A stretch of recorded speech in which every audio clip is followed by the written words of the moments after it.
उत्तर प्रदेशातील गाझियाबाद येथे एक धक्कादायक प्रकार घडलाय। येथे एका व्यक्तीने स्वतःच्या पत्नीचा खून करून तिच्या मृतदेहासोबत सेल्फी काढला व त्यानंतर स्वतः आत्महत्या केली। घरगुती वादातून पतीने ओढणीने गळा आवळून त्याच्या पत्नीचा खून केला। त्यानंतर त्याने पत्नीच्या मृतदेहासोबत सेल्फी काढला व तो सेल्फी स्वतःच्या नातेवाईकांना पाठवला। त्यानंतर स्वतः फाशी घेत आत्महत्या केली असा पोलिसांचा संशय आहे।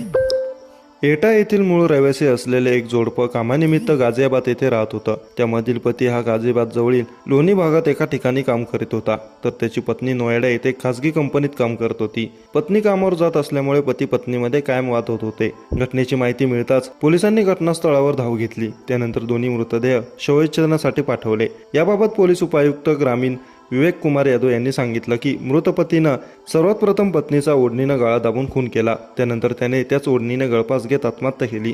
आत्महत्येपूर्वी पतीने त्याच्या मृत पत्नीसोबत सेल्फी काढला व तो त्याच्या 5 ते 6 नातेवाईकांना पाठवला होता।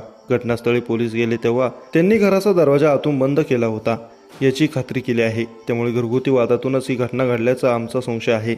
या प्रकरणी पुढील तपास सुरू करण्यात आला आहे। मृत व्यक्तीच्या धाकट्या भावामुळे ही घटना उघडकीस आली। संबंधित मृत व्यक्तीला संपर्क करण्याचा प्रयत्न हा त्याच्या धाकट्या भावाने केला होता, पण संपर्क न झाल्याने तो मृत व्यक्तीच्या घरी गेला।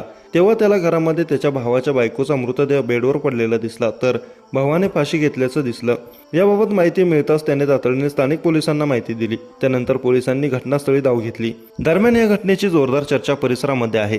पतीने त्याच्या पत्नीचा खून करून नंतर आत्महत्या का केली असावी याबाबत परिसरातील नागरिकांकडून तर्कवितर्क लावले जात आहेत। घटनेची पोलिसांनी नोंद घेतली असून पुढील तपास सुरू करण्यात आला। लवकरच पोलीस तपासामध्ये ही घटना नेमकी कशामुळे घडली याचा उलगडा होण्याची शक्यता आहे।